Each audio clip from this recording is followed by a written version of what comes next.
Hi प्यारे बच्चों, I am going to start the new exercise 6.2. Okay, I am going to discuss the question number 1. बहुत easy question है. अगर आपने introductory part of the parallel lines का नहीं देखा है तो please you have to go and watch and then you have to come to solve this problem. Okay, यहाँ पे देखो हमें क्या पूछ रहा है, find the value of X and Y की वैल्यू को फाइंड आउट करो और आपको दिखाना क्या है कि A B parallel to C D है। अब A B parallel to C D होने के लिए कंडीशन आपको दिया हुआ है, क्या क्या कंडीशन है, ठीक है। अगर corresponding angles are equal then the lines are parallel, alternate angles are equal then lines are parallel, okay, alternate exterior angle also equal then lines are parallel. So इसमें से कोई भी आपके इक्वल आ जाएंगे तो लाइंस क्या हो जाएगा, पैरेलल हो जाएगा। तो पहले देखते हैं find the value of x. अब देखो ये क्या है, ये आपस में क्या है, लीनियर पेयर है कि नहीं। This two angle are linear pair क्योंकि सेम लाइन पे दोनों एंगल लाई कर रहे हैं। Okay, so you can see that 50 plus angle X is equal to 180। और don't forget to write the reason, हमेशा रीजन को लिखो। क्या हो जाएगा, क्यों इक्वल है, because of the what, linear pair. Okay, so 50 there is only one variable, so find out कर लो क्या हो जाएगा। 50 will go other side, become -50 and क्या हो जाएगा 130। सो एंगल x की वैल्यू कितनी आ गई, 130। सो इसकी वैल्यू आ गई 130। नाउ यहां पे आ जाओ, ये दोनों एंगल आपस में क्या है, vertically opposite angle. Vertically opposite angle आपस में क्या होते हैं, इक्वल। ओके, और उसके लिए लाइंस पैरेलल की जरूरत नहीं है।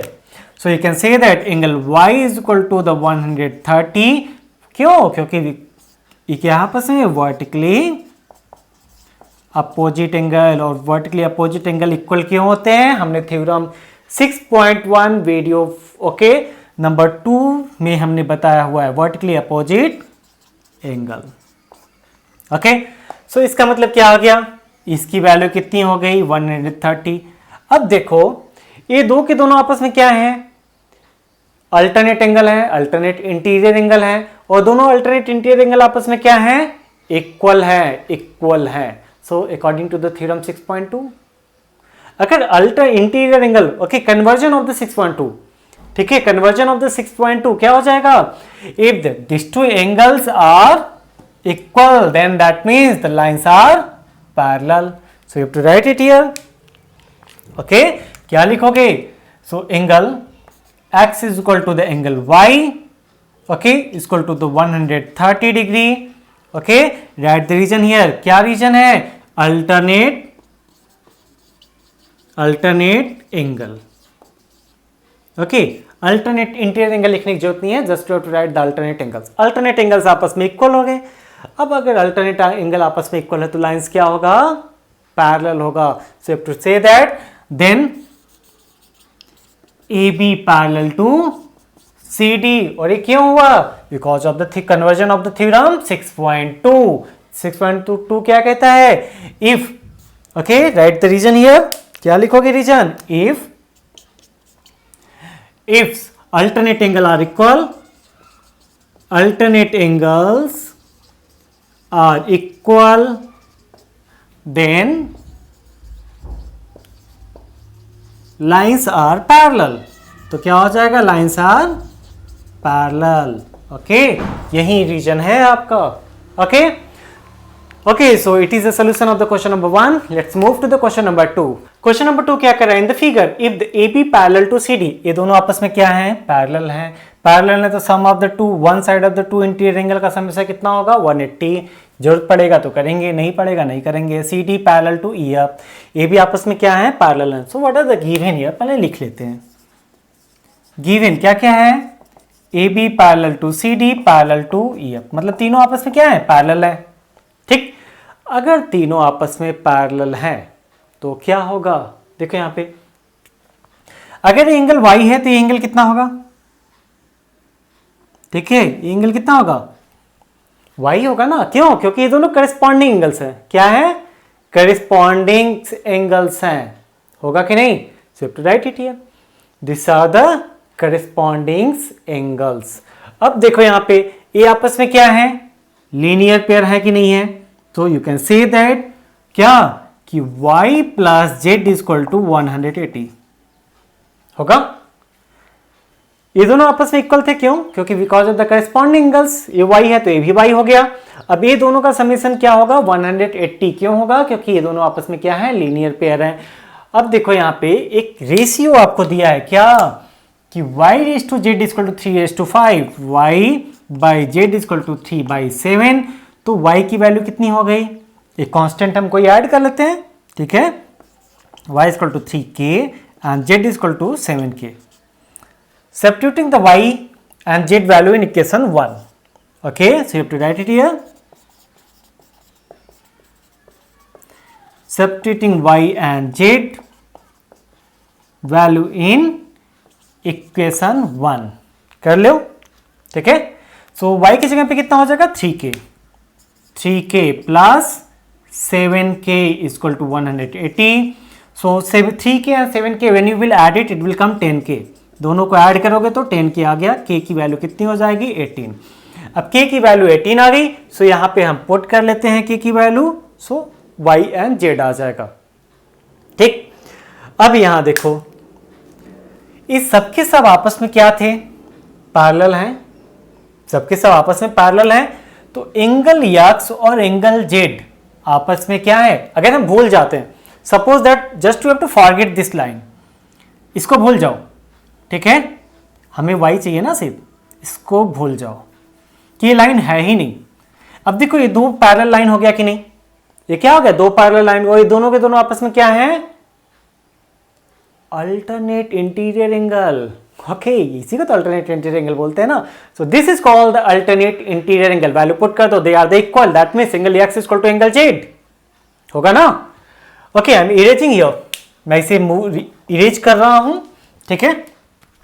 सो इफ यू डिडंट, अपने लिखा नहीं है तो प्लीज लिख डालो।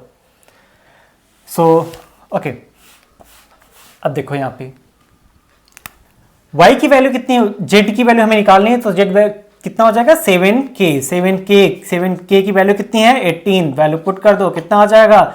ओके, 7 जा 56, 6 5 इन हैंड, 7 जा 7 2 5 12। So 126 you are getting the value of z। Value of z कितना आ गया? 126। अब मैं पूरे को इरेज कर देता हूं क्योंकि अब इसकी जरूरत नहीं हमें पड़ेगी।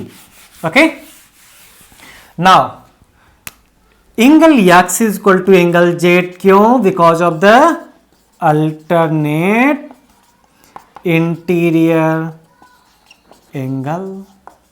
ओके, सो एंगल x की वैल्यू कितनी हो जाएगी? जितनी वैल्यू एंगल z की है, तो एंगल z की वैल्यू कितनी है? 126। मतलब कितना आ गया? 126। बहुत इजी क्वेश्चन है कि नहीं है? सिंपल है, बट इजी कब होगा? जब आपको पता होगा कि पैरेलल लाइंस हैं तो कौन कौन सी प्रॉपर्टी हम यूज कर सकते हैं। सो इसके लिए आपको श्योरली पढ़ना पड़ेगा कौन सा? Okay, properties of the parallel lines. Okay, so let's see the question number 3 from the NCERT exercise 6.2। Okay, क्या कहता है question? In the figure A B parallel to C D, मतलब ये दोनों लाइन आपस में क्या है? पैरेलल है। A B parallel to C D, ये दोनों लाइन आपस में क्या है? पैरेलल है। E F perpendicular to C D, E F क्या है? सी डी पे परपेंडिकुलर है, मतलब ये एंगल कितना बनाएगा? 90। अरे एंगल 90 होगा तो ये भी तो 90 होगा। जरूरत पड़ेगा तो यूज करेंगे, नहीं पड़ेगा नहीं करेंगे। And G E D, where is G E D? Okay, where is G? Okay, I think it's G और the any other value. Yes, it's G, और जी कहाँ पे है? Okay sorry, it's not E, it's आपका क्या है? ये G है, ठीक है। So G E D total angle कितना है? 126, ठीक। अब हमें क्या फाइंड आउट करना है? ए जी ई, हमें इसको फाइंड आउट करना है। ओके, जी ई एफ, इसे फाइंड आउट करना है, इस पूरे को। एंड एफ जी ई, इसे फाइंड आउट करना है। तो बहुत सिंपल है, ठीक है। देखो कैसे करते हैं। अब क्या है? पैरेलल है, सो हम properties of the parallel lines लगा सकते हैं, ठीक है। कर लो। देखो ये दोनों आपस में क्या है? This two are alternate interior angle, इसे भूल परपेंडिकुलर लाइन को भूल जाओ। This two are alternate interior angle, so you can say that आप लिख सकते हो क्या कि angle A G E is equal to the angle G E D. क्यों? Because of the alternate interior angle, और अल्टरनेट इंटीरियर एंगल आपस में क्या होते हैं? इक्वल होते हैं। ठीक है, तो इसका मतलब क्या हो जाएगा? एंगल ए जी ई की वैल्यू कितनी आ गई? 126। सिंपल है। Okay, so angle A G ई की वैल्यू कितनी आ गई? 126। क्यों? Because of the alternate interior angle. पहला हो गया। सिंपल है कि नहीं? पहला हो गया ना, ए जी। अब हम फाइंड आउट करना है जी ई एफ। सो जी ई एफ कहाँ है? भूल जाओ इसे। ठीक है, अब जी ई एफ खोजते हैं। ये देखो यहाँ पे है, टोटल एंगल कितना है? 126। इसमें से 90 घटा देंगे तो जी ई एफ आ जाएगा कि नहीं? ठीक है, सो मैं इसे इरेज कर देता हूं। Now the angle G E D is equal to क्या होगा? जी ई डी, इन दोनों एंगल का समेशन है ना, कर लो। Angle G E F plus angle F E D होगा।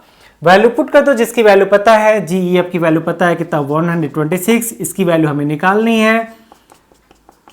Okay, angle F E D की वैल्यू कितनी है? 90 डिग्री। 90 डिग्री को इधर लेके आ जाओ।